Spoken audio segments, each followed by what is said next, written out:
உங்கள் இல்லங்களில் வந்து உங்கள் உள்ளங்களை உயிர்ப்பிப்பது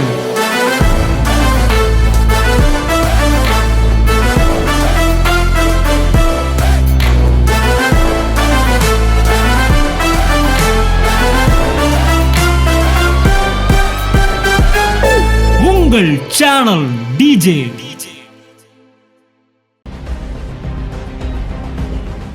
பிரசங்கம் என்பது தேவன் தம்முடைய வித்துகளிடத்திலே பேசுகிறதே பிரசங்கமாயிருக்கிறது.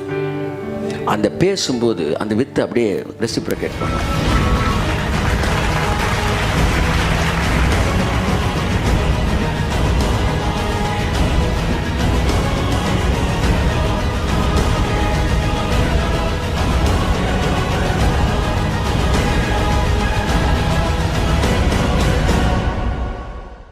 வித்துனா என்ன? ஆசீர்வாதம். ஆசீர்வாதம் எல்லாமே வித்துக்குள்ள தான் இருக்கு. சகல ஆசீர்வாதத்தாலும் அதை சொல்றேன், அவர் உங்களை ஆசீர்வதித்து இருக்கிறார். கர்ப்பவதியின் வயிற்றில் எலும்புகள் உருவாகும் விதம் நீ அறியாய்.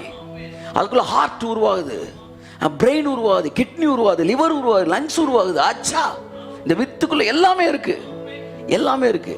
இப்ப சகல நீர்வாழ் ஜந்துக்களை படைச்சிட்டு அவர் அதை பார்த்து என்ன செய்யறாராம், தேவன் அவைகளை ஆசீர்வதித்து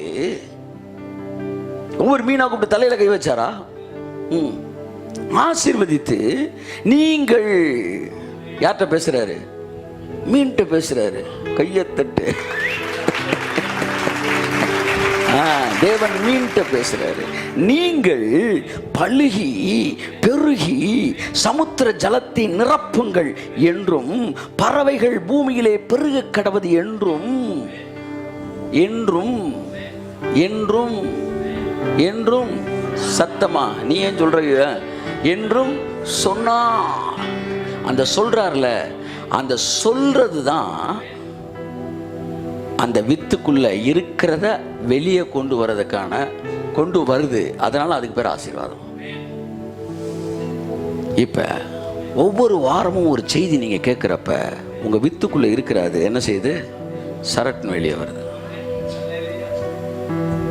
அந்த வார்த்தை ஆசீர்வாதமானது உங்கள் வித்துக்குள் இருக்கிறத வெளியே கொண்டு வருது. சொன்ன உடனே அந்த வித்து அப்படியே கேட்டு அப்படியே சமுத்திர ஜலத்தை நிரப்புதான். கீழ்ப்படிந்தல்ல, டிசையர்ல. இதே தான் ஆதாமை வளப்பா சொன்ன. நீங்கள் அந்த வித்துட்டு தான் பேசுறாரு. பிரசங்கம் என்பது தேவன் தம்முடைய வித்துகளிடத்திலே பேசுகிறதே பிரசங்கமாயிருக்கிறது. அந்த பேசும்போது அந்த வித்து அப்படியே ரெசிப்ரோகேட் பண்ணும். ஆமென் சொல்லுங்க. ஆமென். இதை என் நாடுகளின் சத்தத்திற்கு செவி கொடுக்கும். பெருக கடவுது என்று சொன்னார். இன்னைக்கு வரைக்கும் அப்படியே ஆப்ரேட் ஆகிட்டே இருக்கு. அப்படியே இந்த கேரக்டர்ஸ் எல்லாமே இந்த வித்து காட்ஸ் வாய்ஸ் இது ரெண்டும் சேரும்போது அப்படியே அது வேலையை செய்ய ஆரம்பிக்கும். அதுதான் கிறிஸ்தவ வாழ்க்கை. இதைத்தான் இயேசு எங்க சொன்னாரு? யோவான் 10:4. அவன் தன்னுடைய ஆடுகளை வெளியே விட்ட பின்பு அவைகளுக்கு முன்பாக நடந்து போகிறான். ஆடுகள் அவன் சத்தத்தை அறிந்திருக்கிறபடியினால் அவனுக்கு பின் செல்கிறது. பார்த்தீங்களா?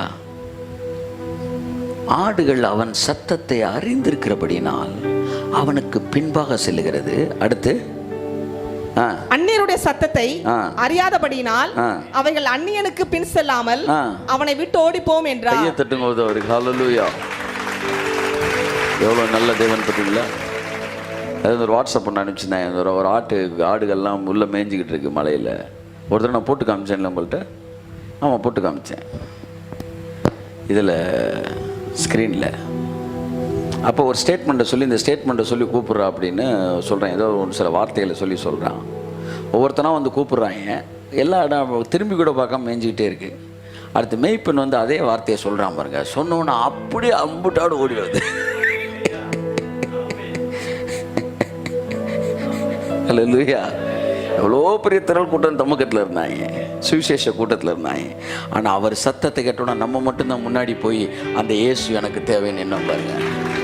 அதான் என் ஆடுகள் சீடு, என் ஆடுகள் சீடு, என் ஆடுகள் சீடு. இந்த சீடோட அடிப்படையில் தான் கேரக்டர்ஸ், இந்த சீடோட அடிப்படையில் தான் blessings, not through prayer, not by any activities. By prayer நான் ஆசீர்வாதம் வாங்க முடியாதா? கட்டாயம் வாங்கலாம். அது வேலையால் கூலிக்கு பாத்திரனாக இருக்கிறான். அந்த மெத்தடு, அந்த மெத்தடில் வாங்குறது குரூப் வாங்கிட்டே இருக்கு. வேலை பார்த்து கூலி வாங்கிக்க, வேலை பார்த்து கூலி வாங்கிக்க. இது சீடு. ஆமேன் சொல்லுங்க. ஆமேன், ஆமேன், ஆமேன்.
உங்கள் இல்லங்களில் வந்து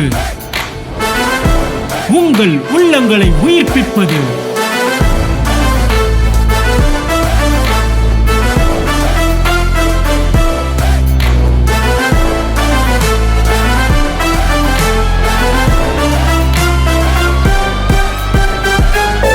உங்கள் சேனல் டிஜே.